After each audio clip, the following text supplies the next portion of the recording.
എല്ലാ മനുഷ്യന്മാരും പറഞ്ഞേ ബാപ്പാനി മോൻ ചോദിച്ചു ഞാൻ എന്താ പറയാ 2 ദിവസമാണ് ബാപ്പി മോനി പോയത്. നിനക്ക് 4 ദിവസമായി. ഇത് ഞാൻ ശരിയാക്കി കൊടുത്താണ്. ഞാൻ വിളിച്ചട്ടെ. കോയക്ക് എത്ര സൈക്കിൾ ഇവിടുന്ന് പോയി നിങ്ങളിപ്പോ എവിടെയാണ്? ഉത്സവം ഒരു തൊയിലെന്ന് പറഞ്ഞു കൊണ്ടേ ഇടക്കിടക്ക് എങ്ങനെ വിളിച്ചാനാണെങ്കിൽ പിന്നെ ഞാനും കുഞ്ഞാപ്പും കൂടി ടൂർ വന്നേ. തൊയിലും തരണം നിങ്ങൾക്കില്ല. ഞാൻ ഇടക്കിടക്ക് വിളിക്കും നിങ്ങൾക്ക്. പൊന്നാരിന്റെ മനസ്സാ കുഞ്ഞാപ്പ ഇവിടെ എല്ലാം കുഞ്ഞാപ്പ് ഉറങ്ങാണേന്ന്. ഈ കുഞ്ഞാപ്പ് ഉറക്കം തന്നെ ഉള്ളൂ. ഇവിടെ ഫുള്ള് വിരുന്നേരം വന്നിക്കണേ.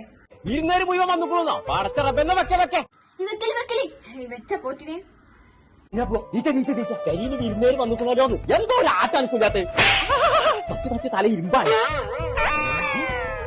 ബാപ്പാക്ക് മോൻക്ക് ഒതുവത്തിന് ഇറച്ചിട്ടിക്കോട്ടെ വിചാരിച്ചിട്ട് വിളിച്ചിരുത്തണേ. ഈ കുട്ടികൾ മുഴുവൻ ഇങ്ങോട്ട് വന്നാൽ ബാപ്പാക്ക് മോൻ തൊട്ട് നാമക്കാൻ പോലെ ഇറച്ചി ഉണ്ടാവില്ല.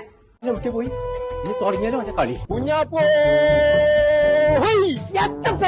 അന്റെ അലിയന്മാരൊക്കെ വിരുന്ന് നോക്കണം. ആ ഓരോത്തിന്റെ അറച്ചി തീരുന്നതിന് മുന്നേ പെരീക്കെത്താം.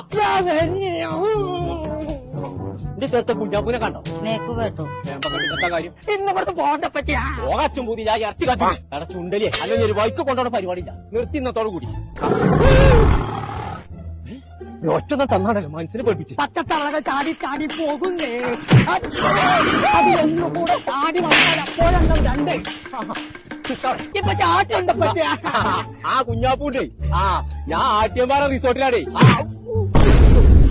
ആട്ടിയത് പൈസ വെച്ച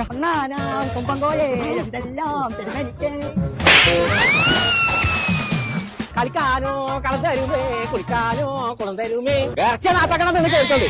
പെരിയുള്ള ഇറച്ചി കഴിഞ്ഞിട്ട് ഇന്ന് അന്നെ ഞാൻ പൊരിച്ച് തിന്നു. ഞാൻ എന്തായാലും ബാപ്പാനി മോൻ സൗകര്യം കഴിഞ്ഞ് ഇവിടെ എത്തിക്കോട്ടെ. അപ്പൊ ഞാൻ ഇറച്ചി തീരും.